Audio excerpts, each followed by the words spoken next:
좋아요와 구독하기는 사랑입니다. 네, 안녕하십니까. 2021년 1월 30일 한바라서 소식을 전하는 고품격 부동산 토크쇼 부동산 별별사에 오신 여러분을 환영합니다. 1월 30일이란 말이에요, 벌써? 그러니까 아유, 그냥 1월이 또 후딱 가버렸네. 그러니까 다 갔어요 이제. 이렇게 한 번씩 착착 그으면 또 2021년도 금방 끝나겠네. 자고 일어나면 이제 끝나는 거지. 네.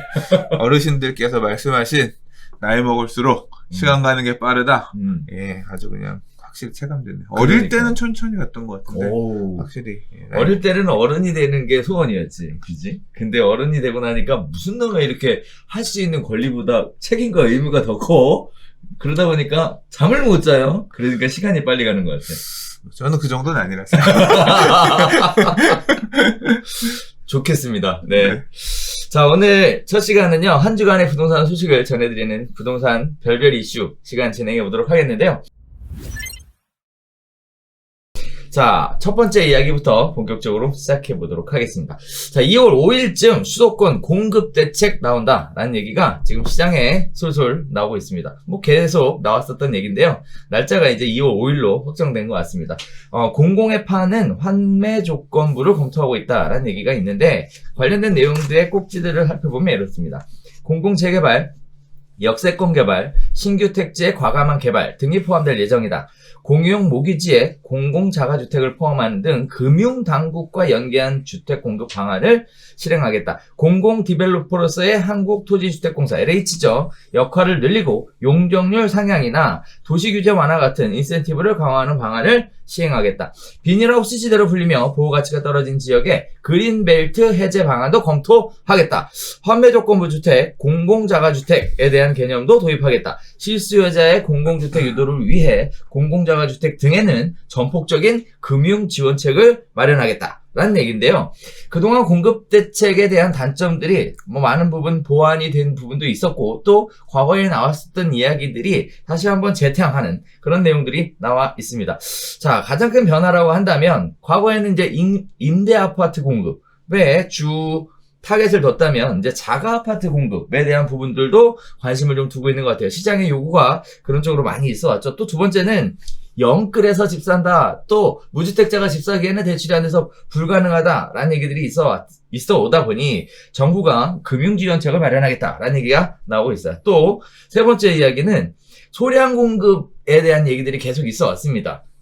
그 부분들을 대규모 공급 형태로 좀 바꿔보겠다라는 형태의 세 가지 포인트를 볼 수 있을 것 같은데 어떻게 보셨습니까, 소장님?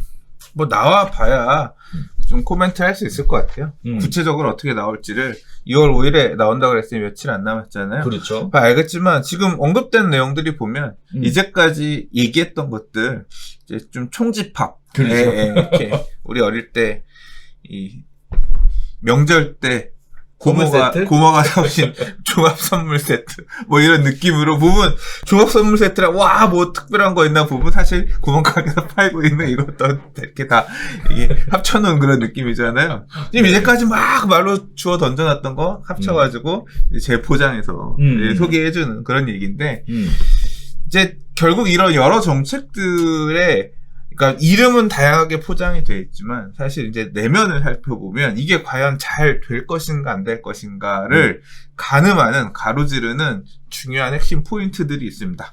예를 들자면 지금 뭐 자가아파트 공급이냐 임대아파트 공급이냐 그렇죠. 뭐 공급은 하겠다. 그게 내가 분양받을 수 있는 집이야? 아니면 세 놓을 수 있는 집을 그렇게 정부가 소유할 수 있는, 세 놓을 수 있는 소형주택을 많이 짓겠다는 거냐? 이 내용에 따라서 시장의 수요들이 생각할 수 있는, 이 청약하려는 사람들이 생각할 수 있는 반응은 다르잖아요. 그래서 이제 이 숫자 안에 얼마나 유의미하게 내가 받을 수 있는 물량이 있을 거냐가 중요한데, 이것도 사실 공급이 그렇게 단기간 안에 내년에 지을 거, 내후년에 지을 거 올해 만들어낼 수 있으면 공급이 아니죠. 보통 이런 주택을 짓는 사업은 적어도 5년. 그렇죠. 긴 호흡에 따라 가는 거기 때문에 단기간에 만들어지지 않으리란 건 압니다. 결국 지금 하는 얘기들도 단기적인 시그널들을 자꾸 지금 정부는 주려고 하는 그런 뭐 과정에 있다고 생각이 되는데 아무튼 뭐 시장 참여자들이 어떻게 받아들일지 좀 봐야겠지만 뭐 아무튼 그런 전환이 있을지 아니면 여전히 똑같은 그 그림을 내놓을지는 좀 봐야 될 것 같고요. 그 다음에 지금 대출 규제가 엄청나게 빡빡하게 막혀 있잖아요. 네, 대출이 안 나와서 집을 못 사는, 최근에 이제 분양가 상한제 이후에 분양가가 오르면서 9억 초과해서 대출이 안 나와서 청약도 못 해요. 그렇죠. 현금 돈잔치, 현금 있는 사람들 돈잔치 청약이냐 이런 비판도 나오고 있는데, 사실 뭐 지난번에 우리 벨벳 스타도 얘기했지만 대출을 그렇게 막아놓은 게 잘못이지. 적당하게 9억 초과하면 청약 뭐 안 나오, 이렇게 다 막아놨냐, 이제 그런 얘기를 제가 했었는데, 이제 그 부분을 대체하기 위해서 금융지원책이라고 얘기했지만, 얘기 나오는 게 이제 환매 조건부 주택들 이런 것들 많이 나왔잖아요. 30년 소유하고 있으면 그때는 분양가대로 가져가고 있다. 30년 이후에는 뭐 네 맘대로 팔아도 되는데, 그 전에 판다고 하면 환매를 무조건 해야 된다. 그렇죠. 차익을 누릴 생각하지 말고 거기 눌러 앉아서 살아라. 뭐 이제 이런 조건에 옵션을 붙인 아파트들에 대한 고민을 한다 그랬잖아요. 맞아요. 이게 이제 그 옵션이라고 하는 게 결국은 환매를 하면 그 환매에 따라서 싸게 LH나 이 공기관에서 다시 매입을 하고, 그 다음에 비싸게 지들이 팔 거 아니야. 조금 훨씬 시장가를 감안해서 판다고 하더라도, 뭐 시장가보다 좀 낮게 판다고 하더라도 많이 남겨서 팔 거 아니야. 그러니까 이 공기관의 재정 건전성? 뭐 이런 것 등을 고려해가지고, 좀, 청약하는 사람들한테 페널티? 우리, 그 표현은 그거죠. 로또를 안 주겠다. 이제 그런 의미에서 가는 거지만, 이제 그런, 대금 지급을 조금 유보해서 미래 정산하자, 뭐 이런 개념에서 도입하는 공급 대책들을 어떻게 시장 참여자들이 볼 거냐? 그거 저거 해서 받느니 차라리 그냥 기존 주택을 나는 사는 게 낫겠어 라고 가든지, 아니면 그렇죠. 이거라도 받아야지. 근데 이거라도 받아야지는 분명히 제가 확실히 말할 수 있는 건, 미래에 어마어마한 갈등, 우리 항상 얘기했지만 10년 공공 분양 전환 임대 아파트, 그러니까 분양 전환해주는 임대 아파트들이 있었잖아요. 그런 것처럼 중간에 가는 과정에서 이렇게 공급된 주택들은, 야, 분양가에 준하는 돈 냈고 월세 내고 사는데, 왜 이거 이렇게 되냐? 이거 나중에 내 거 못 해주냐? 이게 결국은 재산권을 온전하게 행사할 수 있는 물건과, 내가 30년 전으로, 이게 30년 뒤에 팔 수 있다 그랬는데, 예를 들어서 20년 뒤에 팔 수도 있고 하겠습니다만, 내가 20년 뒤에 돌아가서 이 환매 조건부 주택을 받은 올해를 만약에 추억한다고 하면, 내가 왜 그때 이 환매 조건부 아파트를 받아서 차라리 옆에 민간 아파트 샀으면 상승분도 다 누릴 수 있고, 이런 거에 안 억눌려도 쓸 수 있었는데 하면서, 이제 또 막 그 불만 가지고 또 추후에 문제가 될 가능성이 있거든요. 아무튼 그런 내용을 유보하고 있는, 담고 있는 미래의 갈등을 예상케 하는 이런 제도가 도입된다는 거, 시장에서 또 어떻게 받아들일지 봐야겠으나, 예, 뭐, 글쎄요, 저는 안 할 것 같은데, 저라면 안 할 것 같지만, 또 필요하신 분들은 또, 그러니까 막 엄청 시장의 인기라기보다는 좀 갈리겠죠. 그리고 이제, 진짜로, 뭐 정부가 이렇게 적극적으로 나서서 공공재개발이든 재건축이든 활성화해서 이 물량들, 분양받을 수 있는 주택들을 늘릴 수 있는 정책을 이제 어느 범위 내에서 이렇게 할 거냐를 봐야 되는데, 이 내용도 사실 핵심은 그거예요. 공공재개발 사업이든 공공재건축 사업이든, 공공재개발은 잘 다 가는 것 같고, 공공재건축은 못 가는 것 같고, 그렇죠. 그 차이가 뭐예요? 공공재건축은 실익이 없다는 거잖아요. 그렇죠. 그러니까 공공재개발은 사업성 이런 게 중요한 게 아니라 할 수 있냐 없냐가 사실은 더 중요한 거잖아요. 그렇죠. 이제 그 부분이 포인트인데, 결국 공공재개발을 자꾸 이 정부가 얘기하는 이유는, 재개발 사업의 주도권, 재건축 사업의 주도권을 정부, LH, 공기관이 가져가고 싶은 거고, 분양가든 뭐든 전반적으로 사업의 여러 가지들을, 그렇죠. 그리고 공공임대주택을 많이 넣어서, 그러니까 정부가 컨트롤할 수 있는 임대주택 숫자를 늘리고 싶어 하는 마음인 건데, 이제 민간에서는 이게 우리한테 이득이냐 아니냐를 주민들이 고민을 해가지고 따져서 결정할 문제거든요. 이 상충 부분이 앞으로 되게 큰 변수입니다. 지금 우리 다음 주제에서 얘기할 부분에도 이게 있는데, 막상 안 가는 곳들도 충분히 나올 수 있거든요. 그렇죠. 이 수익을 어느 정도까지 인정해 줄 거냐. 그러니까 재건축 사업도, 그러니까 이 개발 부담금, 재건축 초과이익 환수 금액이라든가 개발 이익을 공공에서 환수하려고 하는 의지, 노력들이 있는데, 민간에서는 환수되는 게 너무 생각보다 크다라고 하면 또 안 할 수 있는 권리도 있단 말이에요. 그렇죠. 그러니까 그거에 대한 상충 부분이 사실 이 공급 대책의 가장 핵심입니다. 그래서 대책을 내놓긴 했는데, 공공재건축 우리는 안 해. 했던 것처럼 이번 2월 5일 대책에서도 다시 포장을 해서 얘기를 하지만 그러면 앞으로 많이 된다는데요. 정작 사업 주체들은 시큰둥 분양가 상한제 여전히 있고 뭐 분양가 상한제도 있는 상황에서 사업 메리트가 상대적으로 조금 부족해가지고 사업이 지지부진한 면들도 있잖아요. 그렇죠. 이제 그런 핵심적인 갈등이 말씀하신 지금 우리 언급했었던 세 가지에 대해서도 보면 다 그 선이 있거든요. 그거에 요 갈등의 사이에서 어떻게 시장 참여자들이 반응하느냐에 따라서 뭐 잘 될 수도 있고 안 될 수도 있고. 근데 뭐 제가 삐딱해서 그러는 건지 모르겠지만 이 부동산으로 인한 불로소득은 인정할 수 없다라는 어떤 큰 기조가 밑바탕이 되어 있어서 다 내놔 뭐 이런 게 되게 많거든요. 그래서 맞아요. 시장 참여자들 이걸 하려고 하는 입장에서는 기본적으로 정말을 못 믿어. 또 특히나 우리 제가 이제 이번 이 문재인 대통령 정부에서 했던 어떤 여러 가지 중에서 가장 제가 가장 충격받았고, 가장 열받았고, 가장 인정하지 못하겠는 부분이 소급이거든요. 그러니까, 지금 열심히 할게 해놓고서 나중에, 아니야, 생각 바뀌었어, 소급. 이거, 못 믿는 거야. 정부가 하는 걸 못 믿는 거야. 지금 재건축 초과이익 환수제 피했다라고 했다가, 아니야, 바꿨어. 니들 다시 끄집어내. 지금 다 그게 문제가 되고 있잖아요. 과연, 이번에 이렇게 하겠습니다. 열어놨지만, 또 시작한 거였다가, 고지고대로 믿을 수 있을까? 아니, 니들 좀 까딱하다가 또 바꿀 수 있는 거 아니야. 이제 그런 불신, 이런 부분도 또 하나의 변수로 작용할 거라고 생각해요. 그렇죠. 네. 소장님 얘기하셨던 것처럼 이번 기사 안에도 공공재건축 얘기는 쏙 빠졌어요. 공공재개발 얘기만 하고 있는 상황이고, 아니라고 그렇게 말씀을 드렸는데도. 자, 다음에 또 하나 의미 있는 얘기가 그린벨트 해제. 해제 안 한다 그랬거든요. 근데 그린벨트 해제에 대한 얘기가 본격적으로 나오고 있다는 얘기? 그린벨트 사수하시던 분이 가셨잖아. 그러니까. 네, 그린벨트를 이 그린벨트 사수가 나름 그분 입장에서는 대선으로 넘어가는 과정에서의 어떤 카드이지 않았을까 싶을 정도로 또 나름 자기 색깔이셨잖아요. 환경보호 뭐 이런 거. 근데 이제 그거 뭐, 아빠가 없으니까 시설라도 좀 그런 거 아닌가.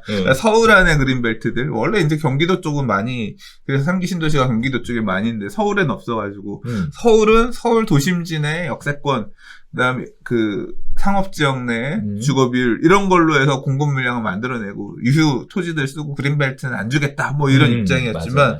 그러면 이제 서울 안에 것도 풀겠다 그렇죠. 이런 얘기인 거네요. 그렇죠. 그리고 또 의미 있는 얘기를 곱씹어 보면 불과 얼마 전에 부동산 가격 상승의 원인은 뭐 임대차 3법이라든지 뭐 기타 등등 정책의 원인이 있었다라고 한국은행이랑 한번 붙었잖아요. 한번 제대로 한번 맞으셨는데 금융지원책을 금융당국과 연계한다라는 얘기가 나오는 거 보면 이제 모종의 얘기가 좀 있었던 거 아닐까라는 기대가 됩니다.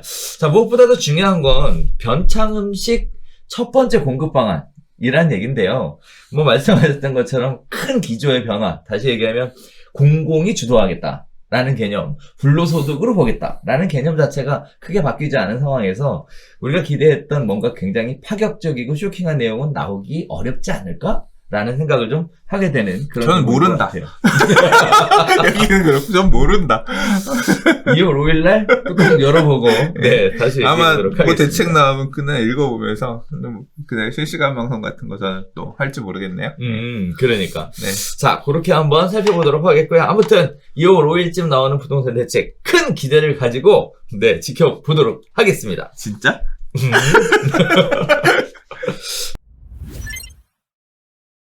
자, 두 번째입니다. 공공재개발 발표 이후에 매물 사라지고 호가 껑충 뛰었다는 얘기인데요. 서울, 강북, 5구 등 후보지 8곳에 매물 있나요? 라는 매수 문의가 줄 이어가고 있다고 합니다. 또 다세대 연립거래가 아파트 거래량을 추월한 상황이고요. 지분 꼬개기를 위한 빌라 신축이 급증하고 있고 입주권 안 나오는 물딱지에 관련된 얘기들이 나오고 있는데요. 관련된 내용을 보면 그렇습니다. 자, 지난해 공공재개발 추진 소식에 이미 호가가 1억 원가량 올랐는데 선정 이후에는 집주인들이 그나마 있던 매물까지 모두 걷어들였다고 합니다. 뭐 대기 인원만 20명이 넘는 지역도 있다고 하는데요.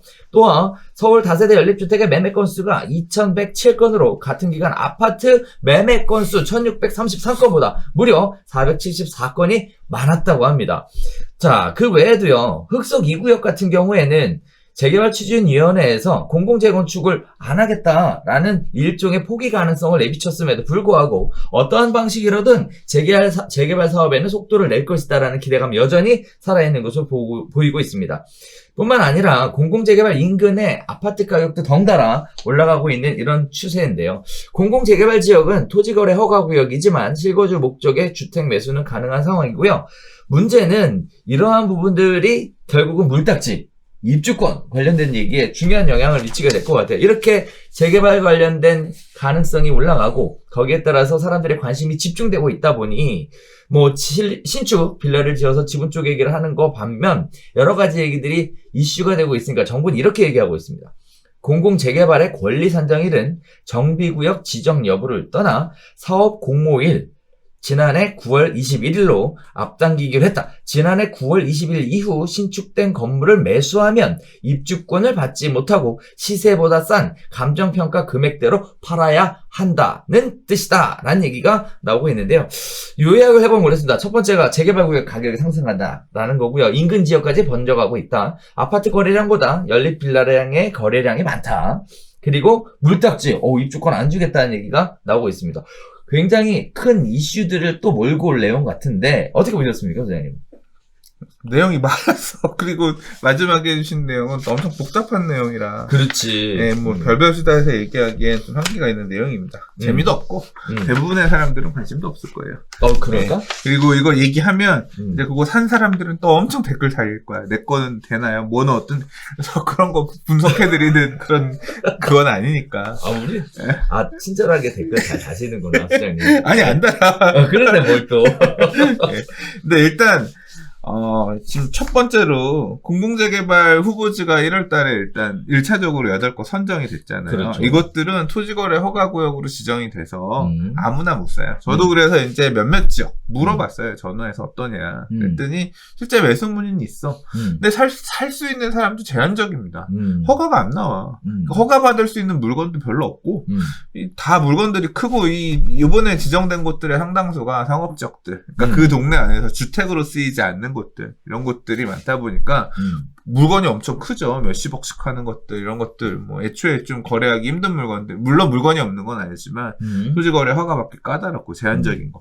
이게 아니면 이제 뭐 흑석 2구역 같은 데도 보면 아파트가 있거든요. 되게 오래된 아파트. 근데 가서 거주하면서 허가 받고 이래야 되니까 조금 그러니까 그렇게 뭐 매수 문의는 있는데 알아는 보는데 막상 이제 거래까지 가기에는 약간 애매한 그렇죠. 이제 뭐 그런 상황인 것 같아요. 뭐 그래서 엄청 뜨겁다 이렇게 보긴 그렇고 오히려 차라리 물론 이제 여기서 소개된 양평 이런 데는 조금 다를 거예요. 다를 수 있는데 근데 이제 조금 뭐 지금 더 관심이 높아진 지역은 3월 달에 선정하기로 한 신규 지역들. 여기는 될 가능성이 높아. 이런 지역에 좀 들어가려고 하는 수요들은 많은 것 같고 그리고 꼭 공공재개발이 아니라도 지금 뭐 역세권 고밀개발이라든가 등등 여러 가지 이슈를 가지고 재개발 사업들을 뭐 중공업 지역의 순환정비 사업을 한다거나 이 빌라 단독주택들, 노후한 주택지들 이런 지역에 불쏘시개 막 뜨겁게 달아오르게끔 하려는 소재가 너무 많아요.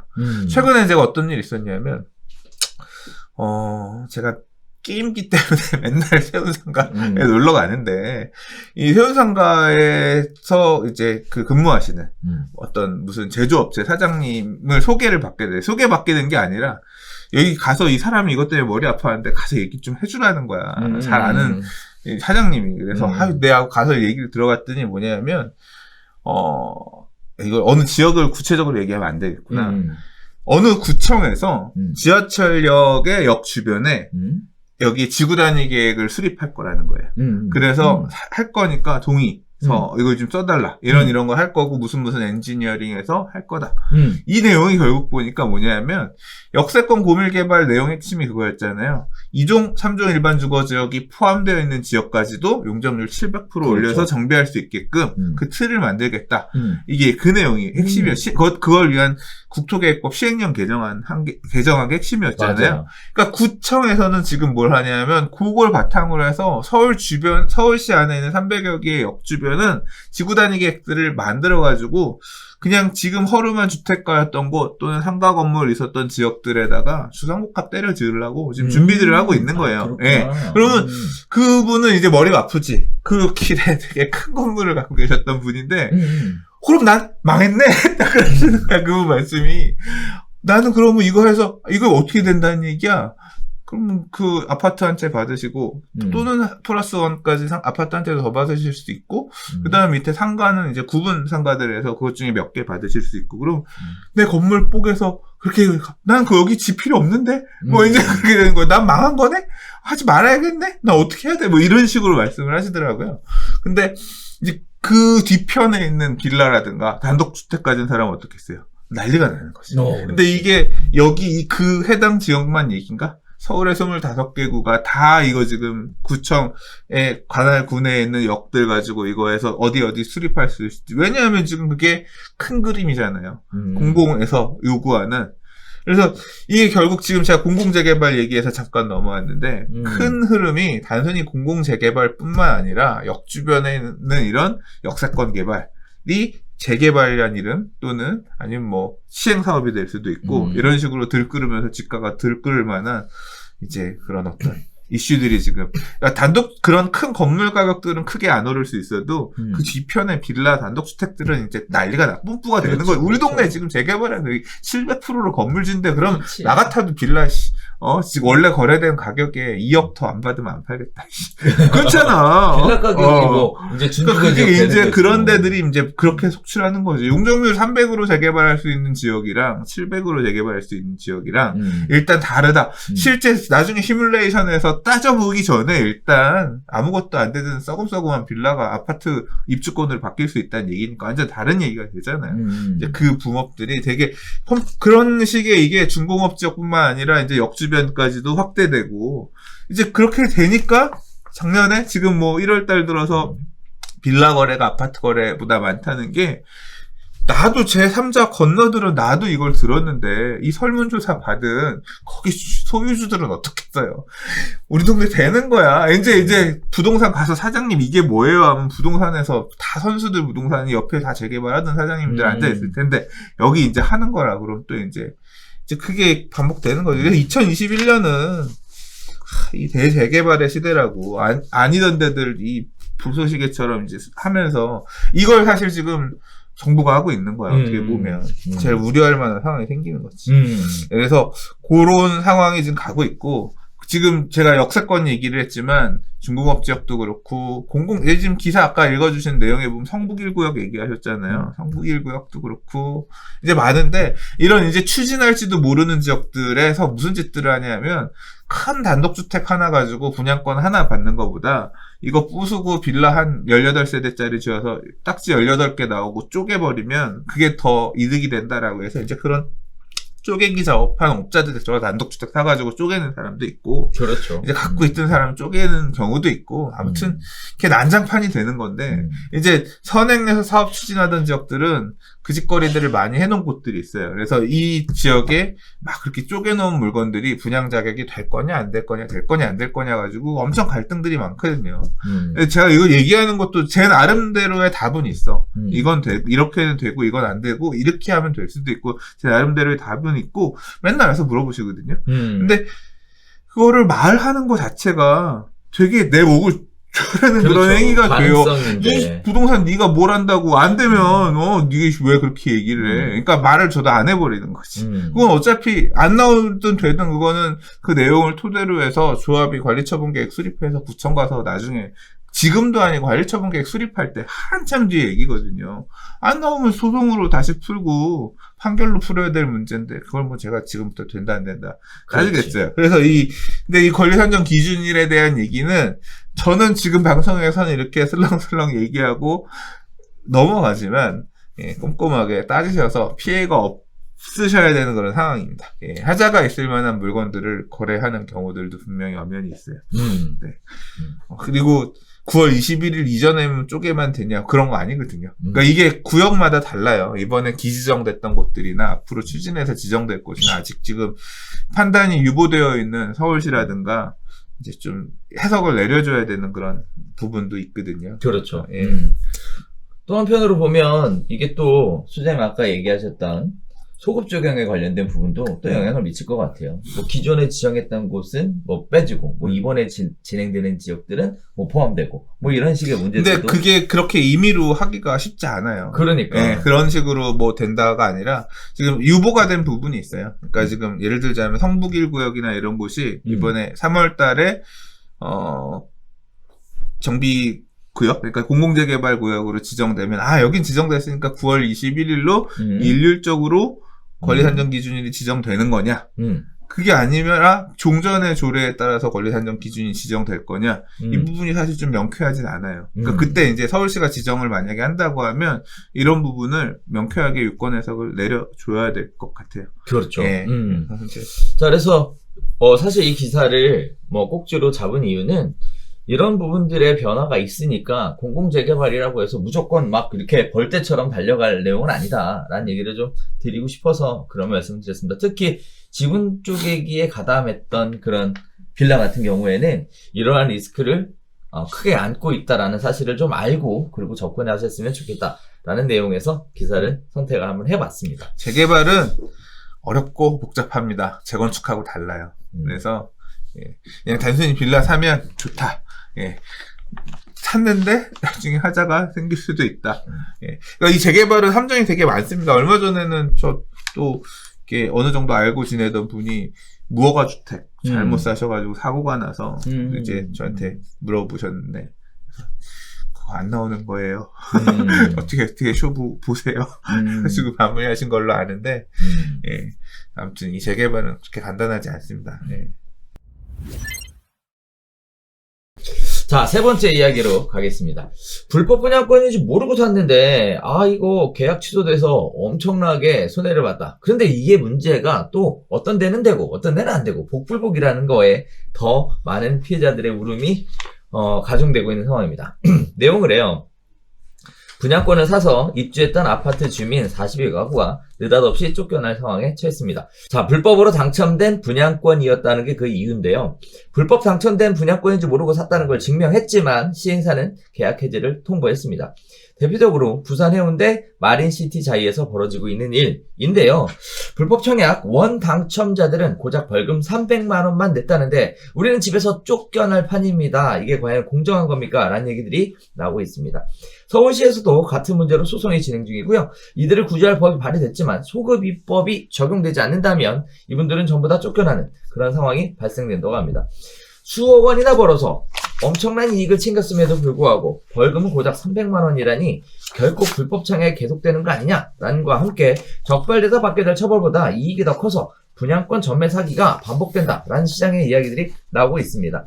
구제지역 확대로 분양권 전매가 불가능한 단지가 많아져서 조사 대상 자체는 줄었지만 불법 행위 적발 건수는 오히려 큰 폭으로 증가하고 있는 상황인데요. 전문 브로커들이 주로 저소득층이나 부양가족이 많은 가구의 청약 통장을 약 1,000만 원 정도 내외를 사들여 임신진단서, 주민등록 등본 위조 등을 통해 청약 갑점을 높이는 수법을 종종 사용하고 있다고 합니다. 자, 이렇게 불법 취득한 분양권을 정상 매물로 속여서 억대 웃돈을 팔아서 넘긴 건데요. 뭐 이와 같은 대표적인 사례들이 또 헬리오시티라든지 동작의 아크로리버하임 같은 경우도 그러한 대상에 속해 있다고 해요. 자, 문제는 현행법상 최대 징역 3년이고 3천만 원 이상 차액은 3배 벌금 물리는 조항도 적발 전에 차명으로 돌렸거나 또는 현금화했다면 사실상 무용지물입니다. 자, 불법행위 가담자와 이들에게 청약통장을 넘긴 원 당첨자 대부분이 300만 원 내외의 벌금을 받은 것으로 알려졌는데 이유는요. 브로커에게 명의를 내준 사람들 중에 장애인, 기초수급자 등 사회적 약자가 많았기 때문이라고 합니다. 알고 보니까 굉장히 또 안타까운 문제가 있는데요. 문제는 또 이런 부분들이 있어요. 사고 보니까 불법 분양권이었는데 나는 쫓겨난다. 야, 마파프는 안 쫓겨났는데. 그러면서 복불복 얘기가 나오고 있다는데 헬리오시티는 구제가 됐고요. 아크로리버하임은 계약 취소가 됐습니다. 자, 거기에 따라서 국토부는요, 2018년에 주택법 위반에 따른 주택공급계약 취소 공문을 보냈고요. 거기에 따라서 서울의 여러 가지 지역들이 계약 취소 통보를 했습니다. 그런데 결국 이런 부분들이 부정 당첨 사실을 모른 채 적법한 절차를 통해 분양권을 매입했다며 소송을 엄청나게 걸어왔어요. 거기에 따라서 일부 시행사가 선의의 피해자인 매수자들을 지원해주겠다라고 해서 계약이 유효한 것으로 만들어졌는데요. 국토부도 역시 선의의 피해자가 발생하지 않도록 구해주라라는 입장을 선회한 상황입니다. 아니 도대체 왜 입장을 갑자기 또 바꿨을까요? 그리고 또 그렇게 바꿔도 되는 걸까요? 궁금하신 분들이 계실 텐데요. 자, 이런 부분들이 이렇습니다. 주택법 65조 2항에 보면 여러 가지 얘기들이 나오는데 그 중에 주택을 공급 신청할 수 있는 지위를 무효로 하거나 이미 체결된 주택의 공급 계약을 취소할 수 있다라고 되어 있어요. 다시 얘기하면 재량에 맡긴다는 뜻이죠. 거기에 따라서 국토부와 사업주체가 취소할 수도 있고 취소 안 할 수도 있다라는 거예요. 따라서 취소가 된 데는 지금 누름바다고요. 취소가 안 된다는 그나마 마음을 쓸어내고 있는 상황입니다. 취소하는 이유를 보면요. 여러 가지 이유도 있겠지만 그중에 가장 큰 이유가 사업 주체가 이익을 위해 계약 취소를 강행하는 건데요. 다시 얘기하면 계약을 취소시키고 다시 분양을 해서 더 큰 이익을 보겠다 이런 얘기인데요. 그래서 주택 공급에 관한 규칙 일부 개정안을 입법 예고한 상황이라서 다시 취소를 하고 다시 분양을 하더라도 추가적인 이익을 볼 수 없게끔 이렇게 만들어두고 있는 상황입니다. 자, 주택법에 굉장히 복잡한 얘기예요. 사실 이거 계속 설명을 드리자니 굉장히 어려운데요. 아무튼 제도적인 문제가 있었다라는 걸 2018년부터 알고 있었음에도 관련된 부분에 대해서 명확하게 어떻게 해야 한다라는 지침을 정하지 못한 그 국토부의 안일한 대응에 대해서도 계속 이야기들이 나오고 있습니다. 뒷북 행정 관련된 얘기가 나오고 있는데 자, 이런 부분들을 피해 구제를 하자니 피해를 구제를 하는 대로 피해 구제를 안 해주자니 또 안 해주는 대로 양쪽의 희비가 교차되고 있는 상황입니다. 자, 내용을 정리해보면 간단하게 불법 분양을 했고요. 분양권 전매를 해서 큰 시세 차익을 벌였어요. 그러다 보니까 모르고 샀던 선의의 제3자가 새로운 피해자가 되었습니다. 자, 분양권 전매 제한 구역에서는 문제가 없으니까 크게 신경 쓰지 않으셔도 되는데 문제는 분양권 전매 제한이 지정되지 않았습니다만 지정되지 않았던 지역에서 전매를 하고 나서 가격이 많이 올라가니까 문제가 생기는 거였어요. 계약을 취소할 거냐, 계약을 유지할 거냐에 대한 선택도 시행사에서 선택하도록 임의 규정으로 되어 있다는 것도 문제입니다. 자, 그러면 이제 분양권 이 얘기 듣고 보니까 굉장히 무서워졌어요. 이거 해도 되는 건가요, 지금? 네. 나중에 취소되면 어떻게 되는 거예요? 근데 지금 이 문제가 2016년도, 17년도, 대략 이제 그 시점, 2015, 16, 17? 그 시절의 문제가 지금 5년, 6년이 지난 지금 와서 문제가 되고, 아직까지 이제 문제가 되고 있는 것 같아요. 그렇죠. 특히 이제 최근에 이 기사가 막 나오는 이유는 부산의 마린시티자이라고 굉장히 비싼 아파트, 이제 비싸죠. 이거 비싸졌지. 몇 년 전에 우리 별별 수다 할 때만 하더라도 이거 9억, 10억 넘느냐. 그러니까 부산 안에 30평형대 새 아파트 10억 찍느냐 안 찍느냐는 일단 마린시티자에 입주하면서 보면 된다고 봤을 정도로 굉장히 가격이 많이 올랐던 단지거든요. 근데 거기에 이제 몇몇 소유자들이 시행사가 니들 나가라. 니들 불법 분양권 사서 들어왔으니까 니네 소유 자격 인정할 수 없다. 이제 이 내용의 얘기는 그거예요. 원 소유자가 아니라 당첨된 사람이 분양권 전매를 통해서 팔았고, 예, 그 양수인이 들어와서 프리미엄을 많이 주고도 살고 있었는데, 맞아요. 예, 잘 살고 가격도 많이 올라서 내 집이다 살았는데 갑자기 그 앞에 너한테 판 매도자 또는 너한테 팔기 전전 매도자가 불법으로 당첨된 사람이야. 그래서 넌 불법으로 당첨된 사람 없는 사람 거를 중간에 건너 산 거니까 원래 자격이 없었던 거를 가져온 걸로 봐서 너는 소유자가 없고 이거는 우리 다시 회수해가지고 재분양할란다. 지금 이게 문제가 되는 거예요. 그래서 야 나는 앞에 사람 또는 그 앞에 사람이 원당첨자인지 당첨자인지를 우리가 불법으로 샀는지 안 샀는지를 어떻게 하냐. 그치. 왜냐하면 분양계약서 다 뽑아주고 니들이 아무 문제 없다고 그래서 명의 변경하는 거 도장까지 다 찍어줘가지고 난 들어와서 사는데 갑자기 이게 마른 하늘의 날벼락이죠. 그러면 나는 그럼 좋아. 시세에 준해서 내 집을 네가 사가. 그것도 아니잖아요. 무슨 소리야. 우리는 분양가도 아니죠. 이게 그 위약 뭐 어쩌고 저쩌고 하면서 몰취할 수 있는 규정도 있어요. 그래서 그 계약금 뭐 10%, 총 매매 대금의 10% 떼고 나머지만 줘도 되고 그럴 거예요. 그러니까 아무튼 그거 정확한 건 모르겠습니다만. 그리고 그 말 그대로 불법 행위를 해서 당첨이 된 이 사람은 벌금 뭐 300만 원 받고 땡인데 나는 지금 시세 차익이 4억 5억 발생했는데 나는 다 날리게 된 거지. 그러니까 이 사람들이 억울한데 지금 찾아보니까 이런 피해를 입은 사람들이 되게 많다는 거예요. 맞아. 그리고 여기만 억울한가? 똑같이 그렇게 불법 청약 당첨된 사람의 물건을 매수한 사람들이 다 이렇게 분양권을 회수당하고 집을 뺏겼냐? 그게 아니야. 그래. 시행사마다 여기는 뺏고 여기는 안 뺏고가 다 다르다고 하니까 시행사 의지에 따라 다르다는 얘기는 이건 좀 뭔가 불합리하다는 거죠. 맞아. 근데 시행사마다 의견이 달라지게 된 이유는 그 과정에서 국토부 해석이 좀 문제가 있었던 것 같아요. 뺏어라 라고 했다. 아니야. 선의의 피해자는 보호해주는 맞겠다 하니까 어디는 우리는 뺏겠습니다. 어디는 이것도 지금 있는 상황이거든요. 제 의견은 그렇습니다. 이거 무조건 보호해줘야 돼요. 이거는 당연히 보호가 돼야 됩니다. 그렇게 만약에 이걸 보호 못 해준다고 하면 분양계약서 이런 거 뽑지 말아야지. 이게 그러니까 부적격을 걸러내는 단계에서 끝나야 돼요. 계약서가 나오면 신뢰 보호를 해주든가 해야지. 이거 어떻게 알아? 그렇지. 이게 모든 분양계약서 다 나왔는데 나중에 10년 지나서 아이고야 10년 전에 거 뒤져보니까 이놈이 불법으로 해서 당첨 안 돼야 되는 애들이 받았는데 갑자기 모든 마른 하늘의 날벼락을 맞는 사람이 부지기수로 생길 수밖에 없는 그런 규정이에요, 이거는. 그래서 민법에서도 얘기하는 선의의 제3자 보호 있듯이 당연히 선의의 제3자 보호가 여기도 있어야 됩니다. 있어야 되는 거고. 이거는 저는 지금 이 시행사들이 제 생각엔 목리를 부리고 있다고 생각합니다. 예, 시행사들이 목리를 부리고 있다고 생각하고 이 선의의 제3자들은 구제해줘야 하는 게 저는 맞다고 생각해요. 저는. 근데 저는 판사가 아니잖아요. 판사님들이 판단을 하셔야 될 문제니까 예, 판사님들이 잘. 그 소송이 2년째 가고 있다고 하는데 사실 뭐 저도 개인적으로는 수사님 얘기에 동의를 해요. 근데 한편으로 보면 왜 사업 주체가 취소했을까? 결국은 더 비싸게 팔고 싶은 근데 이게 더 비싸게 못 팔 텐데. 이제 입법 예고했대요. 이제. 입법 예고가 아니라 제가 알기로는 이게 그러니까 근데 이게 지금 적용되는 부분이 있어요. 주택법 규칙이 보면 어떤 내용이 있냐면 이런 식으로 부적격으로 이게 그러니까 보세요.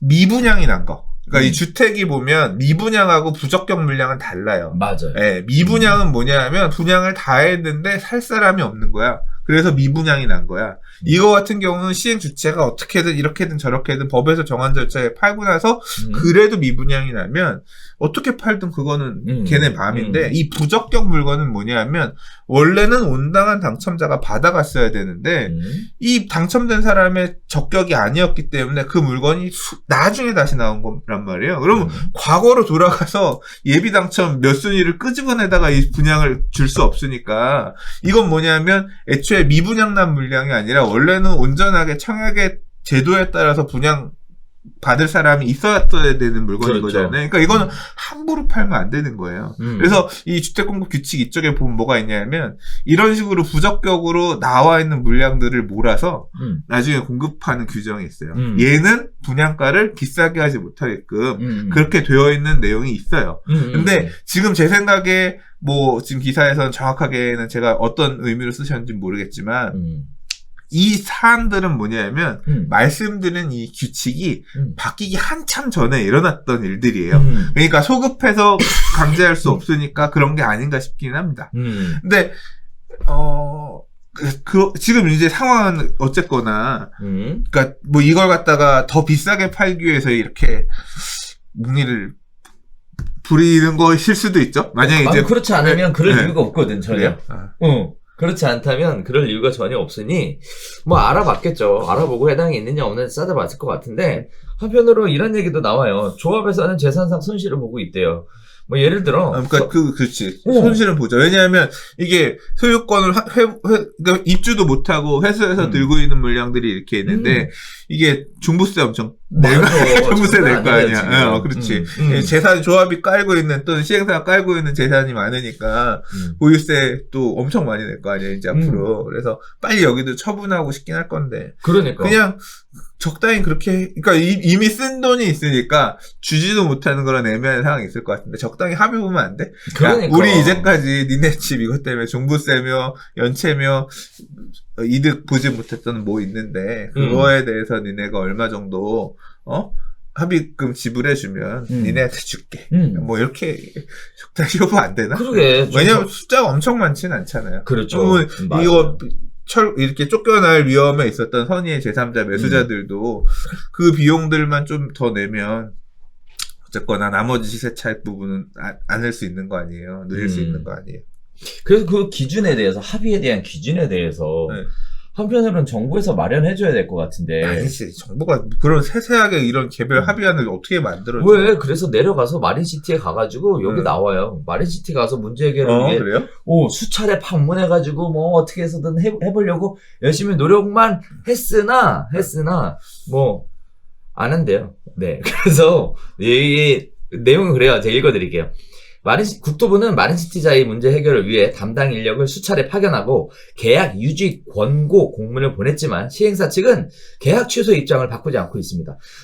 해운대 구청이 계약을 해지하고 재분양에 나서면 승인하지 않겠다고 했음에도 불구하고 시행사는 유지부동이다 라는 얘기가 나오고 있거든요. 자, 이런 부분들을 좀 더 적극적으로 해결을 좀 해주면 어떨까라는 생각도 들면서 왜 정부는 착한 소리만, 좋은 소리만 들으려고 할까? 욕먹는 짓도 가끔 해줘도 괜찮지 않을까, 이럴 때는. 하는 생각도 듭니다. 자, 아무튼, 복잡해요.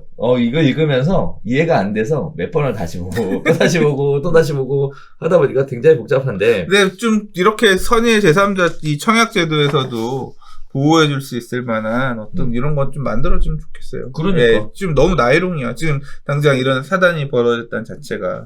예. 그리고, 그니까, 100% 다 걸러내면 그 시점에 딱 걸러내든가. 분양 시점에. 그래서 걸러내서 분양계약서가 일단 나왔다고 하면. 믿어 인정해줘야지. 그거 분양계약서 보고 거래해야지. 그거 어떻게 알아. 일반인들이. 분양권 전매가 가능한 시장이 지금 물론 제한적이긴 합니다만. 이 마치 등기 공신력 인정해주는 것처럼 분양계약서에도 공신력 인정해주는 형태가 또 될 수 있는데. 근데 이게 그거 조금 달라.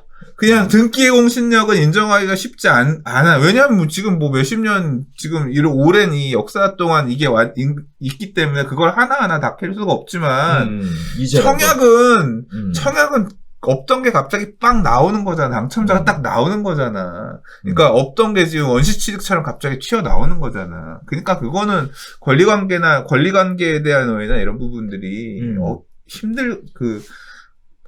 찾기가 힘든 게 아니잖아요. 그러니까 이 선의의 3자는 딱 걸을 시점에 최대한 열심히 노력해가지고 다 걸러내줬다. 그럼 그 이후 거부터는 인정해준다. 뭐 이제 어떤 그런 게 만들어줘야 되죠. 그렇죠. 그리고 선의의 3자 보호, 민법에서 선의의 3자 보호 제도가 그거 아니에요. 그거 매수한 제3 매수인이 악의로 이런 것만 아니면 선의의 제3자 보호되는 규정이 있잖아요. 그렇죠. 네. 그래서 이제 정부에서도 2018년에 하잖아요. 뭐라고 하냐면 분양권 공시제도를 만들어 보겠다라고 해서 2년간 논의만 하다가 없었던 일이 돼버렸대요. 네.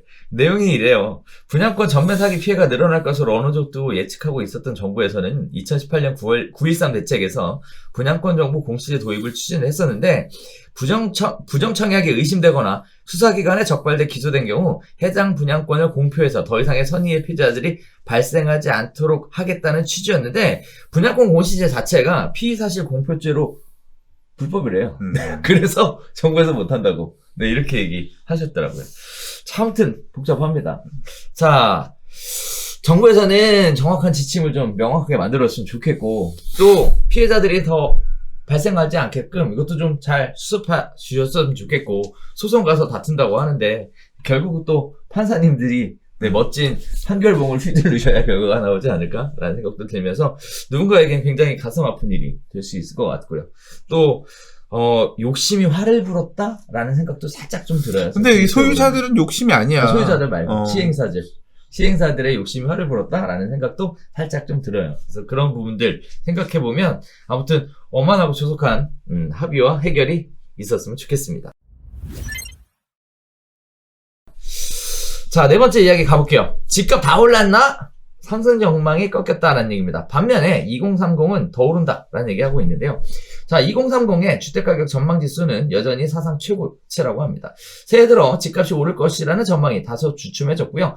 그럼에도 불구하고 2030 세대만큼의 예외라고 합니다. 지난해 B2 영끌을 주도했던 2030 세대 주택가격 전망은 여전히 최고 수준을 유지하고 있는 것으로 나오고 있는데요. 자, 한국은행에 따르면 1월 소비자 동향에서 40세 미만의 주택가격 전망지수는 137로 전월과 마찬가지로 사상 최고 수준을 지속했습니다. 한 달 전과 비교해서 집값 상승에 대한 기대가 꺾이지 않았다는 얘기인데요. 반면에 전체적으로 보면요. 주택가격 전망지수가 130으로 역대 최고치를 기록했던 132보다 2포인트 떨어진 것과는 상이한 흐름입니다. 자, 거기에 왜 이렇게 떨어졌을까? 새해 들어 정부가 설 전에 주택공급 대책을 발표할 것이라고 예고한 가운데 이미 많이 올랐는데 더 이상 집값이 오르겠냐 하는 심리가 작용되면서 주택가격 전망이 약간 주춤해진 면이 있지 않을까라는 전문가들의 예측도 있었는데요. 세대별로 보면요. 2030 세대가 여전히 집값이 올라갈 거라고 기대하는 반면 4050 세대는요. 128로 1포인트, 5060은 125로 5포인트, 6070하고 70은 각각 3포인트, 2포인트 정도 하락한 상황입니다. 서울의 주택가격 전망지수는 127로 전월 대비 1포인트 떨어졌지만 6대 광역시의 경우에는 132로 5포인트 하락해서 더 큰 낙폭을 보여주고 있는 상황이고요. 기타 도시도 130으로 2포인트 정도 떨어졌습니다. 자, 우리 통계 얘기 나오면 가장 먼저 하고 싶은 얘기가 이거 믿을만한 통계일까? 이거 신빙성이 있는 얘기일까?를 가장 먼저 떠올리게 되는데 어떻게 보셨어요? 네. 일단 요새 부동산 사들 카페 트래픽도 살살 빠집니다. 예전처럼 막 열심히 이 부동산 얘기 하지 않아. 느껴지지 않겠습니까? 2월 5일날 공급대책 나온다니까 기다리는 거 아닐까? 뭐 그런 부분도 있을 수 있고, 그러니까 항상 이제 막 사야 돼, 막 이렇게 다들 이런 거 보이면 불안해서 사야 되나 이렇게 보다가도 약간 주춤해지는 것 같으면 지금은 아닌가 하다가 야 이제 이 관망으로 이렇게 쫙 이게 하루에 10번 들어가다가 이렇게 한 이쯤이 가는 과정이죠. 네. 그러니까 이제 지금 물어보면 어때요? 청년 11월달 물어보던 막 열기가 있던 때 물어보던 것보다는 이제 좀 약간 팔짱을 끼는 그런 이제 시점이 된 거죠. 근데 이제 앞으로 이제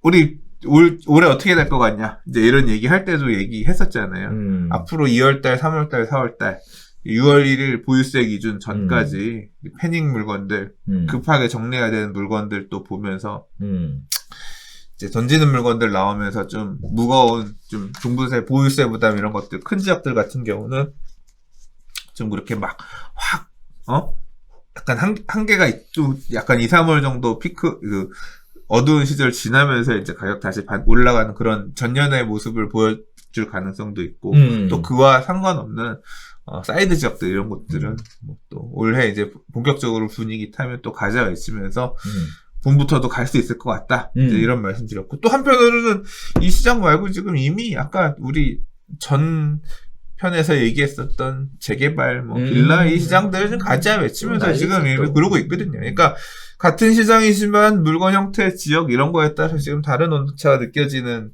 상황이란 말이에요. 연령별, 지역별, 그렇죠. 물건별. 그래서 이제 요 지금 뭐 주택가격 전망 지수가 조금 꺾였다 이런 얘기는 그냥 그런 과정에서 시장 에너지는 살짝 조금 주춤되는 모양새고 큰 흐름에서는 그렇게 보이지만 단순히 지금의 시장을 그렇게 편면적으로만 바라볼 수는 없다. 네, 저는 또 개인적으로 이런 생각도 했어요. 지금 이거 보면 마치 막 굉장히 큰 폭의 뭐 하락으로 사람들의 관심이 없는 것처럼 보여주려고 하는 의도가 다분 있지 않나? 아니야. 그냥 이런 생각도 이게 들어. CSI 여기 이게 딱 132에서 130 딱 꺾여 보이니까 이제 내려가는 거 아니냐 그런 건데 그건 내려가봐야 밑에서 내려왔구나 아는 거지. 이렇게 이 변곡점에서 이럴 때는 그거 어떻게 내가 지금 롤러코스터 타고 내려가는 건지 아니면 꼭지에 있는 건지 여기 다시 올라가는 건지 어떻게 알아? 신도 아니고. 그래서 어쨌든 지금 현재 제가 개인적으로 한 발 떨어져서 보기에는 이런 느낌이 들어요. 어쨌든 지금 100이 훨씬 올라가 있는 상황이잖아요. 약간 주춤한 게 말 그대로 하락의 신호탄이냐, 아니면 뭐 어떻게 할 거냐. 이제 그 얘기를 하고 싶은 거지만, 어쨌든 지금 현재 시점에서 주택에 대한 관심도는 굉장히 높은 수준이다. 여전히 130이면 낮은 수준이 아니다. 그 얘기죠. 그 얘기를 좀 드리고 싶어요. 네.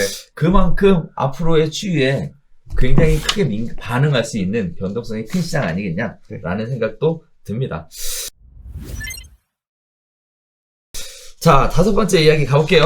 명동 이태원에 이어 광화문에도 빈가게가 급증하고 있다고 합니다. 안타까운 소식인데요. 서울 광화문 상가 점포 10곳 중 한 곳은 비어있는 것으로 나타났습니다. 신종 코로나 바이러스 3차 유행 이후 빈 점포가 급증한 결과인데요. 작년 4분기 중대형 상가 15%가 공실이고요. 전분기 9.3%에서 1.6배나 늘어나고 있는 상황입니다. 한국부동산원이 27일 발표한 지난해 4분기 상업용 부동산 임대 동향 조사에 따르면 광화문 같은 경우 중대형 상가 공실률은 15.3%로 전분기의 1.6배 수준입니다. 중대형 상가란 3층 이상이거나 연면적이 330제곱미터를 초과하는 건물을 의미합니다. 공실이 절반이 넘는 건물은 아예 통계에서 제외한 만큼 실제 공실은 더 많을 것으로 예측되고 있고요. 이러한 원인은요. 광화문은 직장인을 대상으로 한 가게가 밀집된 오피스 상권인데 저녁 9시 이후 5인 이상 모임 금지하면서 저녁 매출 비중이 큰 음식점, 주점, 노래방이 폐업이 큰 폭으로 늘어났다고 합니다. 명동도 역시 마찬가지라고 해요. 상가 공실률이 22.3%로 2배를 넘었고요. 임대료는 5%까지 내렸음에도 불구하고 빈 가게가 계속 늘고 있는 상황입니다. 이태원 역시 상가 공실률은 26.7%, 대학가 인근에도 역시 12.7%로 전분기보다 0.3% 하락하고 있는 상황이랍니다. 자, 상가 투자 및 자영업 운영할 때 유의해야 될 시장의 한 중요한 지표가 될 거라고 보여지고 있고요. 생계형 직업이다 보니까 이거 운영을 안 하시면 참 먹고 사는 문제에 굉장히 깝깝한 이런 상황이 발생할 텐데, 이런 문제가 올해 그 코로나 백신 접종 계획 이런 것들을 보면 2021년도에도 이런 상황은 계속되지 않을까라는 우려도 있는 상황이에요. 자, 어떻게 해야 될까? 참 걱정이 많이 되는데 어떻게 보세요? 뭐 어떻게 해야 될지는 저도 모르겠고 일단 약간 이 데이터를 보니까 지난해 서울 중대형 상가 공실률 해서 감정원 이제 한국부동산원에서 내용 자료를 보니까 일단 되게 유의미한 변화가 뭐냐면 광화문의 공실률이 1분기에 2.3%밖에 안 됐는데 그러니까 중대형 상가 4분기로 15.3%로 엄청 늘었거든요. 그러니까 이게 보면 이태원은 원래 좀 상태가 별로 안 좋았어. 그래서 1분기에 28.9, 2분기에 29.6, 3분기에 24.9, 4분기에 26.7. 그러니까 이태원은 그냥 계속 높았어. 코로나 시작하기 전부터 높았고, 코로나 이후에도 그냥 계속 안 좋았어. 근데 명동 같은 경우는 그렇게 상권이 안 좋은 데가 아니었잖아요. 근데 코로나 직격탄. 1분기에 7.4였는데 지금 4분기에 22.3이니까 1년 지나면서 못 버티고 관광객들 안 들어오고 하니까 낮아빠진 상인 점포들이 이렇게 많은 거예요. 근데 이제 광화문 같은 경우는 1분기에 2.3밖에 안 됐는데 하반기 4분기 들어서 15.3으로 확 급증했거든요.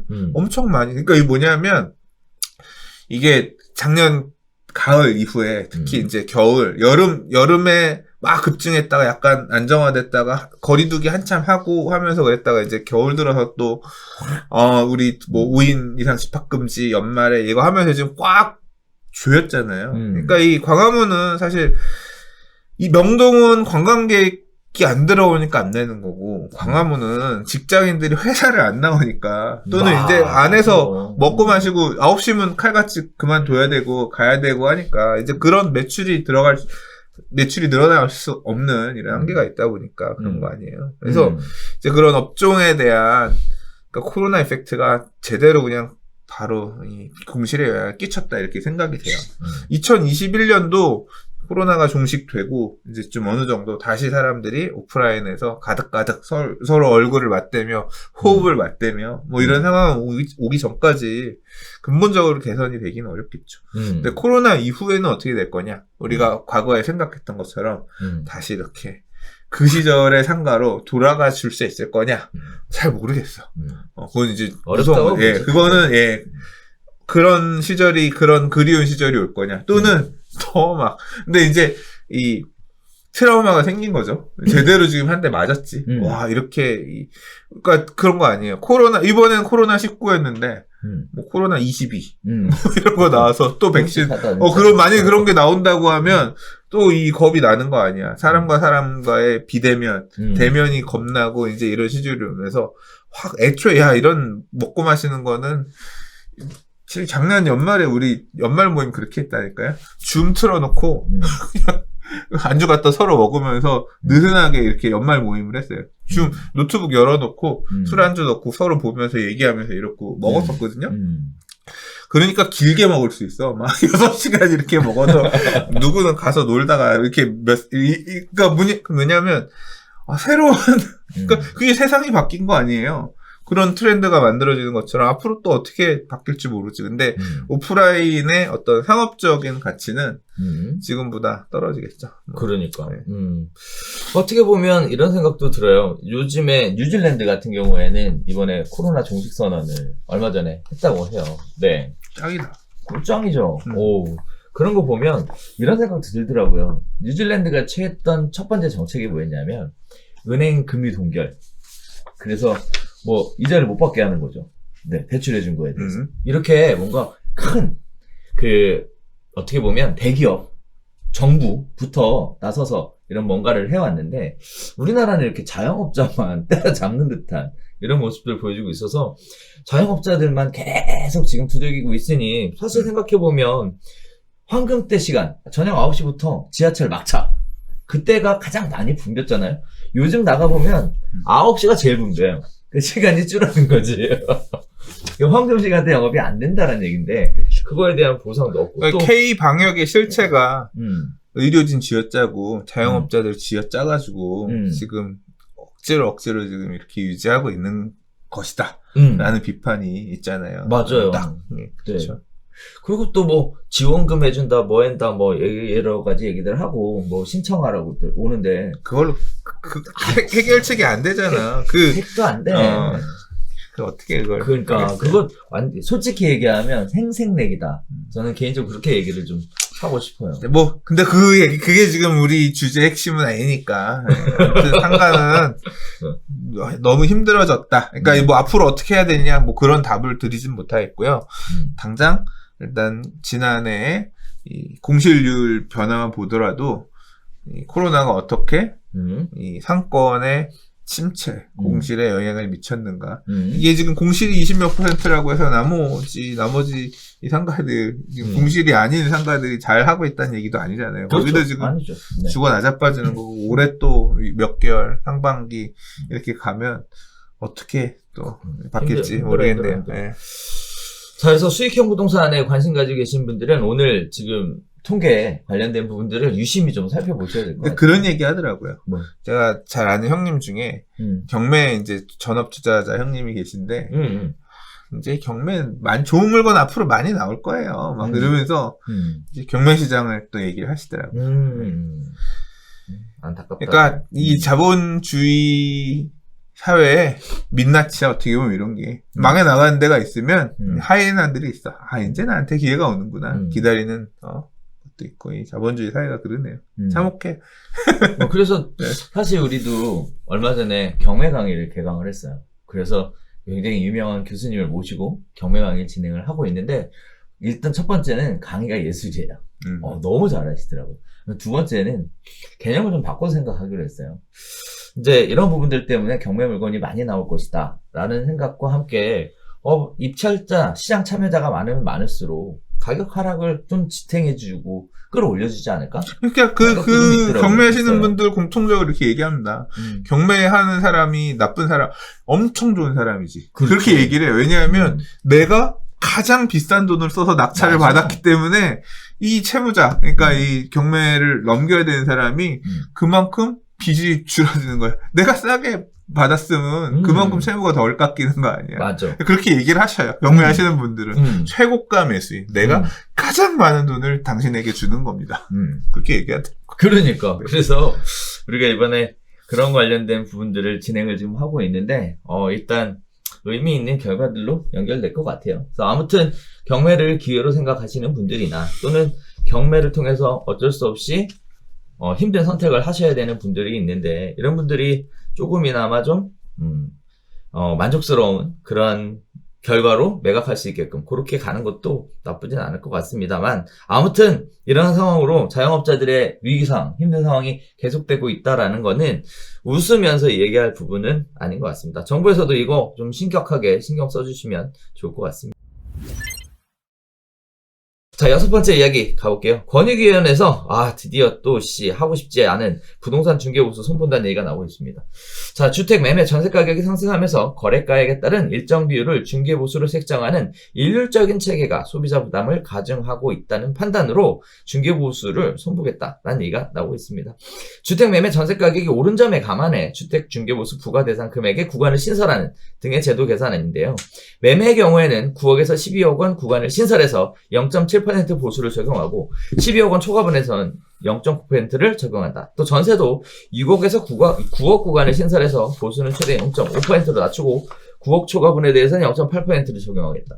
자, 개선안의 내용에 따르면 서울 아파트 중위 가격인 10억 원 아파트 매매 거래 시 중개보수는 900만 원에서 550만 원으로 40% 가까이 줄어든다 하고요. 6억 5천만 원 전세 거래 보수는 520만 원에서 235만 원으로 지금의 절반으로 줄어든다고 하는데, 자, 이 외에도요, 계약을 파기한 쪽에서 중개보수 양쪽을 전부 다 부담하도록 하는 원칙에 대한 얘기들도 나오고 있습니다. 자, 권익위는 주택 중개보수와 중개서비스 최종 개선안을 오늘 2월에 확정할 계획이다라고 얘기하고 있습니다. 자, 가격 대비 비율로 책정되는 중개보수의 문제. 자, 중개사무소 중개보수 실제 수수 결과는 왜 조사 다 했는데 공개하지 않는지, 저는 이것도 참 재밌다고 생각이 돼요.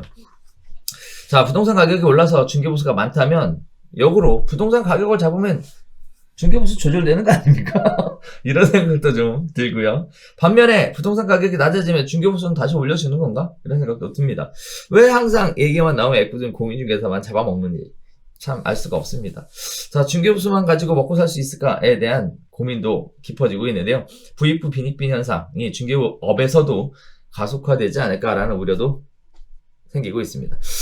자, 중개보수 관련된 얘기인데, 네, 일단은 가격이 올라가서 중개보수가 올라가는 게 불만이래요. 그래서 좀 조정하겠다는데, 네. 까놓고 얘기해서 아무 문제 없잖아요, 개선안. 솔직히 말해봐요. 뭐가 문제가 없어. 문제 있어요? 억울한 문제 많지. 이거 지금 이 금액 받는 데가 어딨어. 내가 하고 싶은 이거 지금 상한이 지금 결국은 12억 초과분에 대해서 기존에 9억 초과, 매매는 9억 초과하는 거가 0.9고, 임대는 6억 초과하는 게 뭐 0.8이었나?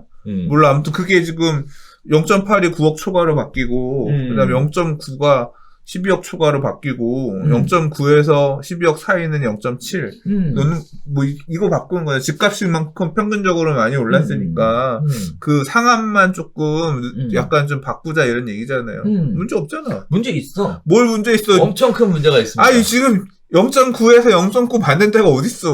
엄청 큰 문제가 있어. 뭐 보통 한 0.45 이 정도 받아요? 자, 여기서 가장 큰 문제는 전 이렇게 생각합니다. 이거 또 똑같은 거 반복이야. 고정료율로 바꿔달라 그 얘기 하려고 그러지. 아무튼 중개보수 나오면 싸우는 거 못 받는, 수수료 못 받는 경우도 있고 맨날 그러니까 맞아. 고정료율로 해주세요. 그 얘기 하는 거잖아요, 지금. 이게 내 얘기는 그 얘기야. 결국은 이렇게 요율을 낮추잖아요? 그럼 요율은 다 줘야 되잖아. 그럼 낮춰놓고 거기서 또 협의라는 얘기지. 난 그게 싫은 거야. 왜? 알아서 하세요. 자, 관련된 내용들이 사실 몇 번의 이야기들이 나와왔어요. 나왔는데, 이번 기사에서는, 뭐 굉장히 복잡했었던 중개보수 개선과 관련된 얘기는 사라지고요. 초과된 금액에 대한 구간에 대해서 일정 중개보수 요율을 새로 신설하는 형태로 진행한다고 하는데, 일단은 관련된 부분에 있어서 뭐 계속 있어 왔었던 근본의 문제에 대해서는 해결하려고 하지 않는 것 같고, 결국은 결국은 가격이 올라갔으니까 새로운 구간이 신설이 필요하다라는 얘기로 정리하려고 하는 것 같습니다.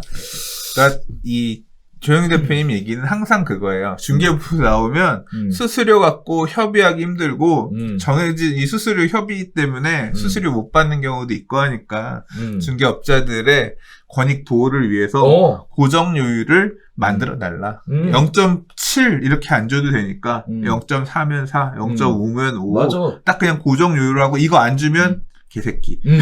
이거 안 주면 대신 무조건 받을 수 있도록 하는 어떤 그런, 그러니까 요율은 좀 낮춰도 되지만 무조건 내게끔 하는 이런 걸 좀 갖춰달라는 그런 말씀이신 거고. 맞아요. 네. 택시 요금도 그렇잖아요. 뭐 친절하게 운전하면 뭐 싸고 무슨 뭐 비싸고 무슨 뭐 조교하면 뭐 싸고 무슨 뭐 이런 거 아니잖아요. 원하는 시간에 도착하면 뭐 더블로 주고 뭐 이런 거 아니잖아. 근데 네. 이 주장은 조영준 대표님 개인의 의견입니다. 개인의 의견. 제가 생각할 때는 공인중개사 협회 뭐 전혀 그런 것도 아니에요. 그러니까 네. 개인 주장이니까 네.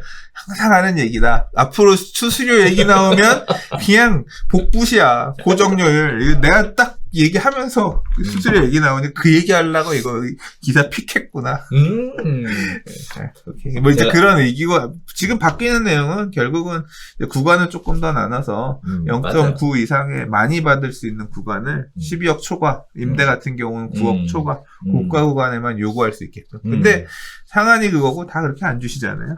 주는 경우도 쉽지 않아. 그렇게 받아왔어, 사실. 네. 그렇다 보니까 현실적인 수준에서 맞췄는데, 문제는 낮췄다라고 얘기하는 게 아니라 그동안 그렇게 받아왔던 거를 요율로 정했다라는 얘기가 맞는 거거든. 근데 문제는 이렇게 정해버리면 거기서 또 조율하고 협의하는 과정들을 거칠 테니까 그게 짜증나는 거고, 또 하나는 2월에 확정할 계획이래요. 2월 달에. 그 2월 달에 이번에 공인중개사법 관련돼서 개정되는 내용이 굉장히 많아요. 개정되고 시행되는 부분들이. 그래서 이런 부분들까지 점점 더 목을 조여오는 그런 상황이 발생을 하고 있으니까 중개업도 이제 선진화돼서 잘 거래하셔야 될 것 같습니다. 그리고 부익부 빈익빈 현상 계속될 것 같으니까 이런 부분들도 대비를 좀 잘 해보셔야 될 것 같습니다. 불만이었구나. 중개보수 얘기 끝내서. 아니에요. 아니, 하고 싶은 말 해야지. 하시라고 얘기했어요. 그럼 네. 철저하게 제 개인적인 의견. 이 기사 픽은 우리 조영준 대표의 픽입니다. 네. 자, 7번째 이야기 가보겠습니다. 자족도시에 집착하는 정부의 공급에 관련돼서 아주 뼈아픈 얘기가 있어 왔는데요. 동탄 이 신도시의 업무용 땅 55%가 13년째 공터라고 합니다. 자, 관련된 내용은 그래요. 수도권 2신도시 10곳 중에 최대 규모인 종찬 2신도시가 개발 초기만 해도 동탄 테크노밸리를 조성해서 주거 일자리를 모두 해결하는 자족도시를 만들겠다라고 표명을 했습니다. 2008년 개발이 시작되고 나서 13년이 지나도록 전체 상업 업무 시설 용지 중 55%가 아직도 주인이 없는 빈 상태로 남아있는 상황입니다. 자, 그럼에도 불구하고 문재인 대통령이 새해 들어 수차례 특단의 주택 공급을 강조하면서 현 정부의 최대 공급 대책인 3기 신도시 건설에도 속도가 붙을 전망인데요. 문제는 3기 신도시는 기존 신도시보다 업무 상업 시설을 대폭 늘려 자족도시로 만들자는 계획이다라고 합니다. 자, 전문가들은 기업이나 자영업자를 끌어들일 인센티브가 없이 땅만 공급하는 것만으로는 자족도시를 만들 수 없다라고 지적하고 있는 상황인데요. 거기에 따라 동탄 이 신도시가 그렇게 얘기하고 있는데요. 이유는 그랬어요. 자, 동탄 이 신도시가 삼성전자 반도체 공장에 가까워 협력사들의 공장 사무실 수요가 많을 것으로 예상했고, 하지만 접근성 때문에 사업장을 옮긴 경우는 거의 없다고 합니다. 경기도 안산의 한 삼성 협력사 관계자는 고속도로가 잘 뚫려 있고 이사 비용과 직원들의 출퇴근 여건을 생각하면 굳이 동탄에 들어갈 이유가 없다라고 이야기하고 있는데요. 거기에 따라서 지금 공실은 계속 늘어나고 있는 상황입니다. 동탄에서 지식산업센터를 분양 중인 한 시행사 대표는요, 입지가 좋은 곳도 입주율이 70에서 80% 수준이고요. 외곽은 절반 이상 비었다고 보면 된다고 합니다. 자, 보증금도요, 500만 원인 10평짜리 사무실의 월 임차료가 2017년에 50만 원 정도로 30만 원 정도 내렸다고 얘기하고요. 그 외에도 서울, 성남, 하남에 걸쳐 있는 위례신도시, 수원, 광교신도시 이런 지역들도 집값은 많이 올랐지만 상가는 분위기가 땅판이라고 합니다. 그 외에도 여러 가지 얘기들이 나오고 있습니다만 어쨌든 상황이 이러함에도 불구하고 지식산업센터는 계속 지어서 분양하고 있다, 이런 얘기들이 나오고 있는데, 자, 왜 정부는 자족도시에 목을 맬까요? 이런 부분들이 궁금한 부분이고, 또 많은 분들은 차라리 주택 공급을 이런 곳에다가 그냥 하는 게 낫지 않겠냐라는 얘기들도 시장에서는 하고 있는 상황입니다. 또 한편으로는 지금 현재 작처있는 경기 불안과 현재 이 공시 상황이 전혀 관계가 없는 것일까? 라는 생각도 좀 들어요. 자, 이런 생각을 해보실 수도 있을 것 같아요. 문정 지식산업센터, 법조타운, 경제자유구청, 뭐 이런 다양한 선행, 사례들이 있었는데 성공한 케이스로 꼽히는 것들이 여전히 존재하고 있는데요. 자, 이런 측면에서 볼 때 과연 지식산업센터는 좋은 투자 대상일지, 또 그곳에 가서 기업체를 운영하는 것이 굉장히 메리트가 있을지, 또 한편으로는 중기업 창업 입지로 이런 지역을 선택해보는 건 어떨지에 대한 얘기들이 궁금증으로 남으실 것 같은데 어떻게 보셨습니까? 그러니까 자족도시는 신도시 택지지구 개발할 때 항상 그냥 맨날 하는 얘기죠. 이게 위성도시로 서울의 쩌리로 수도권 쩌리로 이렇게 두기보다는 이 지역 중심지로 많은 양질의 일자리를 넣어서 이 도시가 자체로 돌아갈 수 있게끔 하겠습니다. 그래서 이제 애초에 신도시 계획할 때부터 택지지구 조성할 때부터 자족용지들을 많이 집어넣고 특히 앞으로 조성할 3기 신도시는 더 그 부분에 목을 많이 매서 자족용지의 비중을 어떻게 늘리겠다. 근데 이제 기사에서도 얘기하지만 그렇게 얘기를 했던 동탄 이신도시가 13년이나 됐는데 아직 자족용지가 절반도 안 팔렸다. 맞아. 그 얘기잖아요. 그리고 팔아서 지은 지식산업센터도 공실률이 많고 지식산업센터 안에서도 사이드 있는 곳 같은 경우는 공실이 너무 많아서 힘들다. 이 얘기는 그냥 현재 대한민국을 보여주는 반증이죠. 동탄이 신도시 하면 굉장히 성공한 신도시잖아요. 예. 근데, 그리고 인근에 삼성전자도 있고, 그래서 이 정도 규모면, 이 정도 위치면 채울 수 있지 않을까. 이 동탄이 신도시 가보시면 SRT역 밑으로 해서 중앙 부분, 딱 도시 설계가 그렇게 돼 있어요. SRT 있고, 동탄 1이 이쪽, 동탄 2가 이쪽 있으면 중앙 부분에 위에서부터 쭉 네모나게 해가지고, 자족용지, 산업, 이제 유치하기가 이게 만들어져 있고 이 옆으로 주거 지역들이 이렇게 만들고 한쪽에 호수 공원 라인 만들고 이제 이렇게 돼 있거든요. 이 중앙을 못 채우는 거지. 못 채우는 이유가 뭘까? 우리나라가 그만큼 저성장 국가라 그런 것 같아요. 그리고 도심 안에도 계속 쳐. 지금 광화문 이런 데도 가면 어쨌거나 낡은 건물들 도시환경정비사업 재개발 사업 해가지고 빌딩들 들어왔고 여의도도 지금 건물들 또 지었고 짓고 있고 팝콘도 지금 들어가잖아요.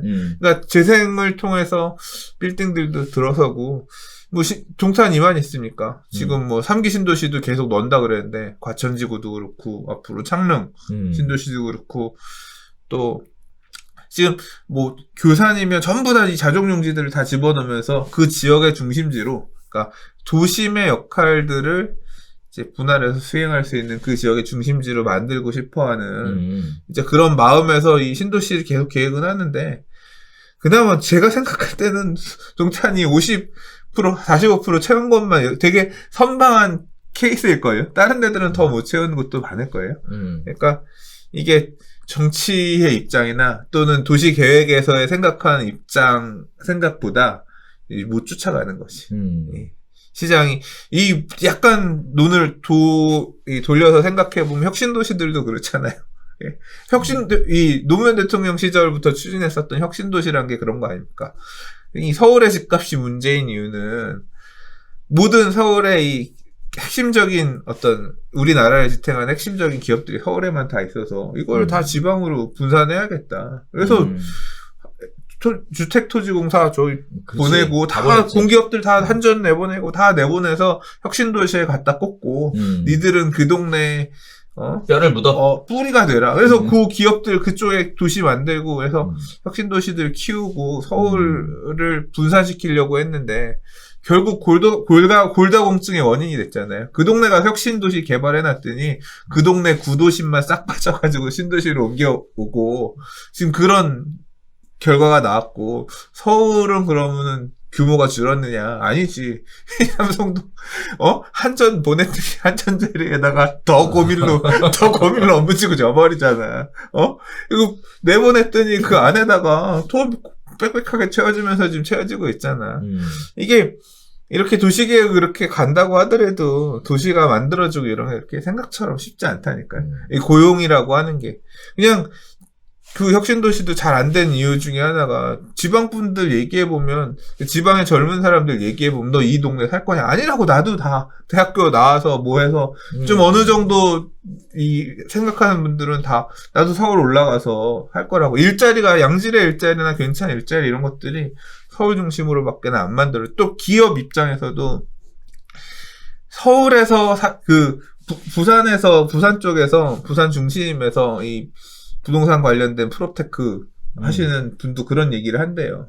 인력 수급이 확실히 좀 한계가 있다고. 좋은 인력을 결국은 기업이 성장하려면 좋은 인력이 많아야 되는데 결국은 이 선순환과 악순환이 양쪽에서 반복되는 거야. 그래서 이 약간 이제 그런 부분들이 있는 거죠. 얘기가 지금 지방 얘기 가면 약간 조금 돌아갔는데 결국은 지금 동탄도 그 결과에 따라서 지금 나타난 거예요. 동탄도 지금 이렇게 힘든 상황인 건데 앞으로 만들어질 자족 도시들 이런 것들도 결국 동탄에 반복이 되지 않으리란 보장이 없어요. 그냥 그런 마음이죠. 여기도 자족 도시가 돼서 잘 됐으면 좋겠지만 사실 크게 기대하진 않아. 뭐 지금 되게 이 저성장 중인 이런 어떤 우리나라의 어떤 상황을 볼 때 이런데 그런 좋은 기업들을 채우는 데는 어느 정도 한계가 있지 않을까 생각을 해요. 그러니까 이런 지역에 볼 때 어떤 이런 배후 지역 주택에 투자를 할 때 그런 부분도 고려를 해야지. 근데 그 부분 되게 신기해요. 뭐가요? 동탄 이 신도시는 지금 자족도시가 이렇게 비어있는데도 집값은 엄청 올랐잖아. 그러니까 이 자족도시 빈 거랑 그러니까 기업들 안 들어온 거랑 집값은 별개네. 보이게죠. 그리고 교통이 또 좋으니까 안 간다 그러잖아요. 굳이 거기 가서 갈 필요가 없다. 네. 기존에 있는 곳에 가서 해도 된다. 이런 얘기 나오는 거고. 자, 한편으로 이런 생각이 좀 들어요.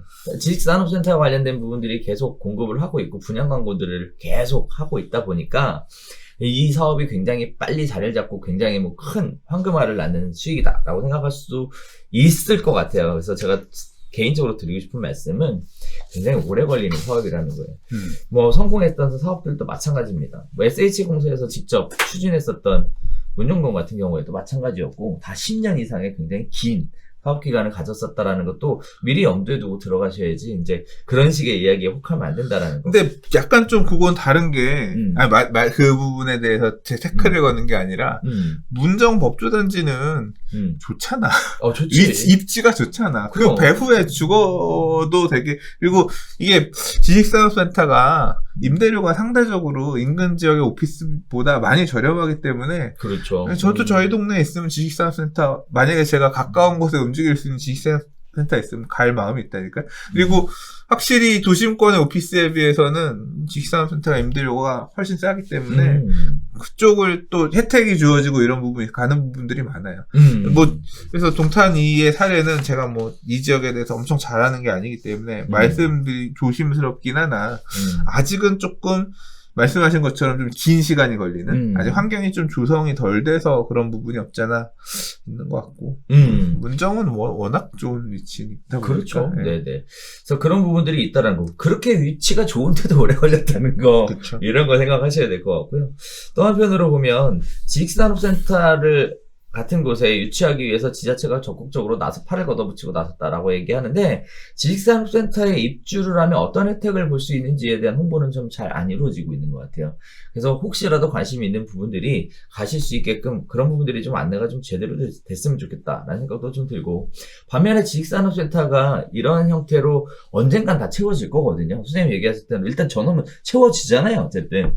그런 부분에 있어서 중개업 창업에 좋은 기회가 되실 것 같은데 중개업 창업으로 지식산업센터를 생각하신다고 하면 이러한 어떤 혜택들, 기업들이 받는 혜택들에 대해서 별도로 공부를 좀 많이 해야 됩니다. 근데 원래 지식산업센터 제가 아는 분 중에 지식산업센터 중개만 그러니까 제가 옛날에 알고 지낼 때 용산에서 이렇게 원룸 오피스텔 이런 거 임대 중개 하시던 분이었는데 하고 있는 거 다 버리고 이제 다 털고 구로 가산 디지털 덴지를 가셨어요. 가가지고 지금 사무실 2개인가 3개인가 하는데 잘해. 그러니까 가서 얘기 들어보면 좋은 것 같아요. 음. 왜 좋냐면 일단 회사들을 상대하니까 이 개인 레벨을 상대하는 게 아니니까 조금 뭐라고 해야 되나 깔끔하다고 그래야 되나 일이 그런 부분 수수료라든가 이런 부분도 그렇고 좀 깔끔하고 그리고 토요일 일요일 일 안 해도 되는 거. 그러니까 주 5일 근무. 어차피 회사들이 안 하니까 맞아. 고객들이 그러니까 월화수목금 5일만 그것도 좀 좋은 것 같고. 그래서 근데 거기도 뭐 치열하니까. 근데 우리가 그렇죠. 그러니까 항상 어디나. 어디나 다 치열하니까. 그래서 뭐 그런 장점도 있는 것 같긴 하더라고요. 그래서 개인적으로는 만약에 제가 중개업을 다시 현업에서 필드를 뛴다라고 하면 저는 개인적으로 지식산업센터 이번에 한번 해보고 싶은 생각이 들어요. 지식산업센터 가가지고 제 주변에 돈 많이 번 사람들 좀 있어요. 이게 지식산업센터 이쪽은 또 분양이 맞물려 있잖아요.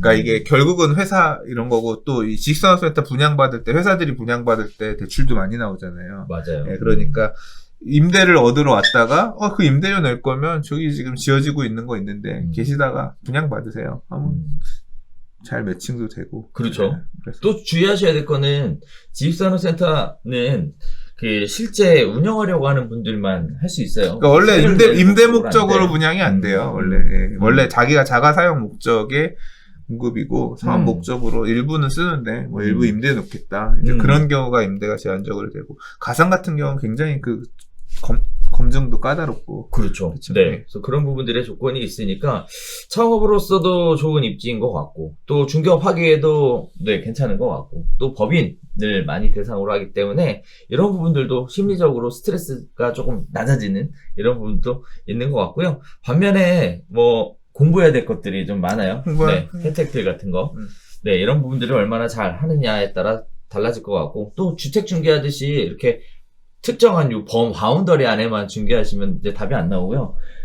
아예 그냥 그 큰 광범위한 그 지역을 전체적으로 중개할 수 있어야 가능하다는 것. 그래서 기동성이라는 것을 굉장히 중요하게 여긴다라는 거. 이런 부분의 특징들을 이해하시면 될 것 같습니다. 아무튼 지금 지식산업센터에 저 아시는 분들도 많이 가 계시거든요.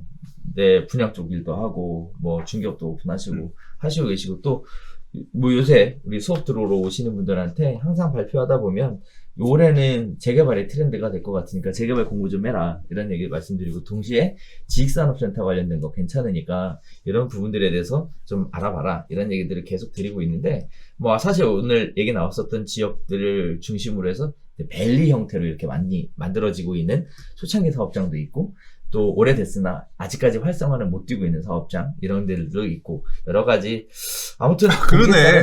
분양 안 되는데 수수료 많이 주겠네. 중개업소에서 해볼만 하겠네. 좋은 기회죠. 네. 좋은 기회죠. 자, 이런 부분들도 있으니까, 네, 항상 왜 갑자기 나 지식산업센터 얘기하는데 중개업 창업 입지로 가능성 써놨네. 왜? 네. 네. 자족도시 얘기 나오다가, 지식산업센터 얘기로 가다가, 갑자기 그 정리하는데, 수업 얘기가 딱 떠오르는 거예요. 만짝 떠올라. 그래서, 네. 그렇게 얘기를 항상 해왔는데, 네. 라는 부분, 그래서 더불어 얘기한 거고. 네. 그리고 뭐 좋은 분들한테 좋은 거 소개시켜드리면 좋죠. 네. 그렇게 해서 서로 윈윈할 수 있는 그런 중개업도 하셨으면 좋겠습니다. 자, 오늘 여러 가지 이야기들을 진행해봤는데, 어떠셨습니까, 오늘? 오늘도 말 많이 했어. 늘 많이 하잖아. 정리는 안 되는데, 말은 많이 해. 자, 저희가 준비한 소식은 여기서 인사드리도록 하겠습니다. 저희는 다음 주에 새로운 소식 가지고 새롭게 인사드리도록 하겠습니다. 감사합니다.